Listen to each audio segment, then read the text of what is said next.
Sa ibang balita, hindi umano hahayaan ng Armed Forces of the Philippines na maulit sa Scarborough Shoal ang ginawang panlilinlang noon sa Mischief of Panganiban Reef na base militar na ngayon ng China sa loob ng West Philippine Sea.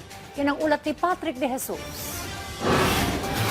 Kasabay ng pagpapatrolya sa West Philippine Sea at iba pang bahagi ng karagatan ng Pilipinas ay ang paglahok sa iba't ibang pagsasanay gaya ng Rim of the Pacific o RIMPAC Exercises 2026 sa Hawaii, kung saan ipinadala ang BRP Miguel Malvar ng Philippine Navy at BRP Gabriela Silang ng Philippine Coast Guard.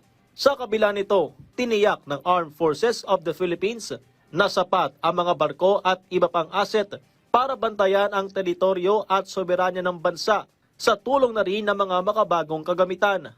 They are more capable, they have greater reach, more effective sensors, and we are capable of conducting these patrols and multilateral activities.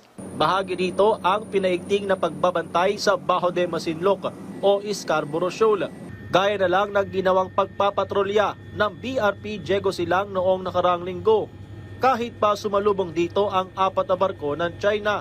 Kasunod ito ng iniulat na floating platform sa lugar na kalaunan ay inalis din ng China at ginamit lamang umano para sa marine scientific research. Sabi ng AFP, hindi nila hayaan na matulad ang Scarborough Shoal sa Mischief o Panganiban Reef na isa ng base militar ng China sa West Philippine Sea.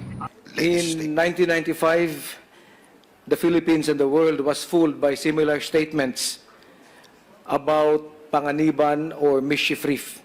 Today, the country and the world will not allow itself to be fooled the second time around, this time on Bajo de Masinloc or Scarborough Shoal. Samantala, itinurn over na sa Philippine Navy ang 4 na autonomous underwater and surface vehicles na donasyon ng Estados Unidos at nagkakahalaga ng 754 million pesos. This will contribute to maritime domain awareness of not only of the Philippine Navy but also of the Armed Forces of the Philippines. So it is part of our modernization efforts. Patrick De Jesus para sa Bayan.